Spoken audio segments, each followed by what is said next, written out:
یا اللہ ایسا نمازی بنا دے کہ نماز پڑھے بنا سکون نہ ملے۔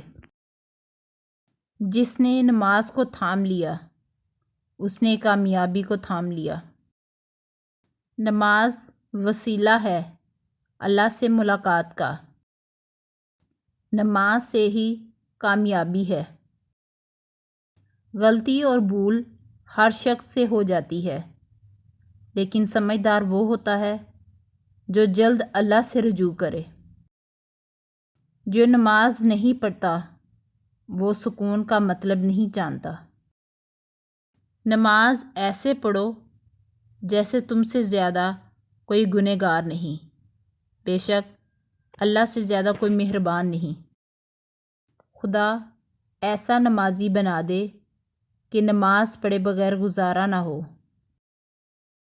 نماز کو محبت سمجھ کے ادا کرو گے تو اللہ پاک اگلی نماز کے لیے تمہیں خود کھڑا کر دے گا۔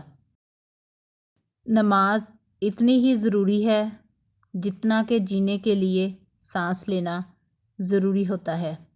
اللہ پاک ہمیں سجدوں کی لذتیں عطا فرمائے۔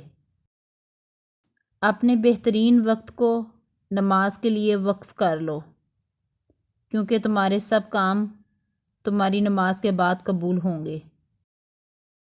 نماز اگر عادت بن جائے تو کامیابی مقدر بن جاتی ہے۔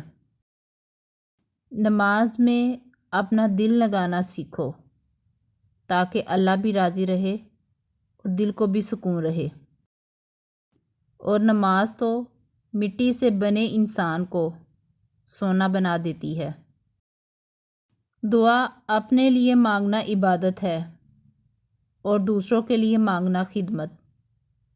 عبادت سے جنت ملتی ہے اور خدمت سے خدا ملتا ہے۔ جو شخص صبح کی نماز پڑھتا ہے وہ شام تک اللہ کی امان میں ہے۔ نماز ہماری زندگیوں میں ضرور تبدیلی لائے گی اگر ہم یہ 3 کام کریں۔ باقاعدگی سے نماز پڑھیں، نماز میں پڑھی جانے والی تسبیحات اور دعاؤں کے معنی اور مفہوم پر غور کریں، حضور قلب توجہ سے نماز پڑھیں۔ رسول اللہ صلی اللہ علیہ وسلم نے ارشاد فرمایا، وہ شخص ہرگز آگ میں داخل نہیں ہوگا جو سورج نکلنے اور اس کے غروب ہونے سے پہلے نماز پڑھتا ہے، یعنی فجر اور عصر کی نماز۔